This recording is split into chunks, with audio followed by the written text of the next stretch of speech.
नाही सांगतो तर ते मी बोललो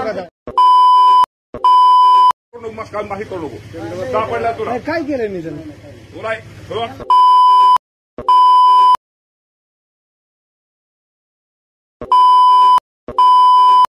माझ्याशी गाठ हिंसक मध्ये प्रत्येकाचा हातात गुंतल तू वर ना आला का येणार मतदारापुरतं गोड बोलणार 40 लोकांना नोकरीची आहे मीच दाखवणार बेकारी केली तो गावात बरं तो ऐकले बरोबर आहे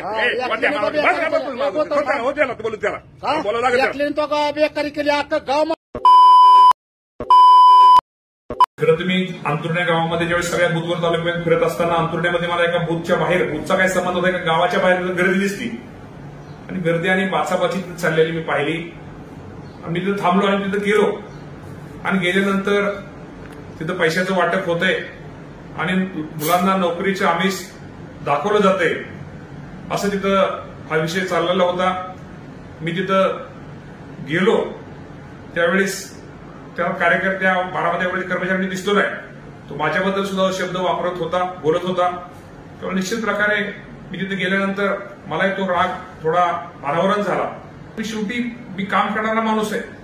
त्या गावामध्ये त्या परिसरामध्ये कुठं काय कोणाला काय लागलं सकाळपासून ते संध्याकाळपर्यंत 24 तास लोकांना मदत करणं सेवा करणं हे माझं कर्तव्य आहे. व्हिडिओमध्ये म्हणलोय प्रत्येकाच्या दातामध्ये काही ना काहीतरी माझं गुंतलं म्हणण्यापेक्षा एक मराठी ती बोली भाषा आहे की तिथं मी सगळ्यांना मदत ह्याचा अर्थ मी सगळ्यांना मदत केली आहे आणि अहोरात्र मदत आपण सगळ्या लोकांना मदत करतो सहकार्य करतो वैयक्तिक मदत करतो दवाखान्याची मदत आरोग्याची मदत करतो लोकांना विकासाची मदत करतो आणि एवढं करून एखादा अचानक कोणीतरी कर्मचारी येऊन माझ्या भागात येऊन लोकांना तिथं अॅग्रोच्या लोकांना आमिष नोकरीचं आमिष खोटं दाखवणं लोकांना चुकीचं लोकांचा गैरसमज करणं त्यामुळे मी त्याला खरं ह्या गोष्टी मी त्याच्यावरती रागवलो. मी त्याला काही ती शिवीगाळ नव्हती की माझी आपल्या ग्रामीण भागात भाषेतली माझी ती बोलीभाषा होती आणि निश्चित प्रकारे शेवटी आज जे त्यानंतर मला माहित नव्हतं की तो व्हिडिओ व्हायरल होईल.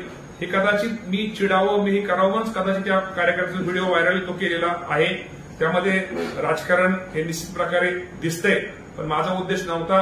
आणि अख्खा इंदापूर तालुक्या माझ्या स्वभावाबद्दल अख्खा तालुका मला ओळखतो अख्खा पुणे जिल्हा ओळखतो. मी कधीही आयुष्यामध्ये कोणाला कधी भाषा शिवराळ भाषा मी कधी करत नाही. मी कधीही पोलीस स्टेशनला कधी माझ्यावरती कुठला गुन्हा दाखल नाही. मी कधीही कोर्टाची पायरी चढलेलो नाही. त्यामुळे निश्चित प्रकारे माझ्यावरती जो त्यांनी आरोप केलेले आहेत ते आरोप हे बिनबुडीचे आहेत.